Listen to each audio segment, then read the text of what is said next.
देखिए, माइनॉरिटीज पे कोई अटैक नहीं हो रहा है।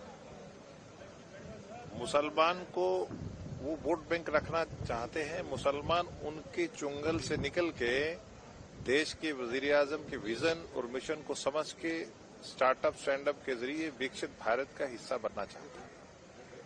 मुसलमान आजादी की लड़ाई का बहुत इम्पोर्टेंट हिस्सा था और आस्ता आस्ता उसको पिछले 70 सालों में कांग्रेस उसके जो सहयोगी दल रहे हैं उन्होंने आस्ता आस्ता उसको मार्जिनलाइज करा है।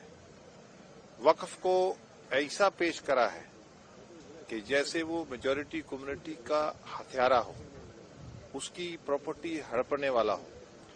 और वक्फ की ये हालत है जैसे बीमार जानवर, वो ना लिटिगेशन लड़ सकता है, ना एम्प्लॉय को तनख्वाह दे सकता है और ना ही उसके पास कुछ, ना वो डेवलप कर पाया। देश के वजीर आजम इतनी बड़ी अकलियत को इतना बड़ा जुल्म नहीं सह सकते।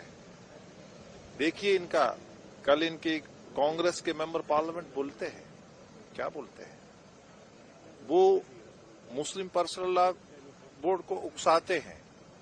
सेम टाइम वो वक्फ बोर्ड के लिए कहते हैं हम यूसीसी होना चाहिए। लेकिन जब अपने लिए उनको चाहिए तो जो भारत का कानून है वो चाहिए। वो तीनों जगह पांव रखे हुए हैं, उनका कोई क्लैरिटी नहीं है। मैं तृणमूल कांग्रेस के बनर्जी साहब का रिकॉर्ड में है, पार्लियामेंट में क्या बोलते हैं कि हिंदू जो है वो अंग्रेजी लॉ को मानता है, मुसलमान जो है प्रोफेट मोहम्मद सल्लल्लाहु अलैहि वसल्लम को मानता है। इसमें कोई दो राय नहीं है। मुस्लिम सब उसके उनके उम्मती है, वो हमारे नबी हैं, रसूल है। लेकिन मुस्लिम जिस देश में रहता है उस देश के साथ हुब्बुल वतनी उसका ईमान का हिस्सा है।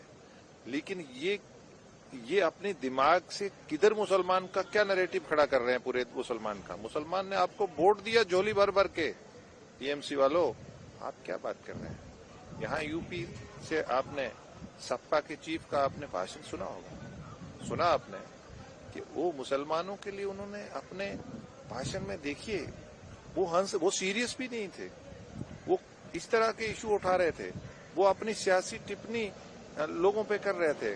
लेकिन वक्फ के लिए उसको उनके पास समय नहीं था। ये क्या दिखाना चाहते हैं मैं आपको बता दूं, कांग्रेस के डीएनए में मुसलमानों के लिए कोई मोहब्बत नहीं है। अगर मोहब्बत होती तो ये देश तकसीम नहीं होता। ये झूठ बोलते हैं, ये धोखा करते हैं, ये फ्रॉड करते हैं। इन्होंने वक्फ को लूटा है। हम वक्फ की अमलाक को सीबीआई इंक्वायरी करवाएंगे और समाज को बताएंगे कि किसने लूटा है। या बाड़ी खेत को खा गई है, कैसे छोड़ देंगे इनको।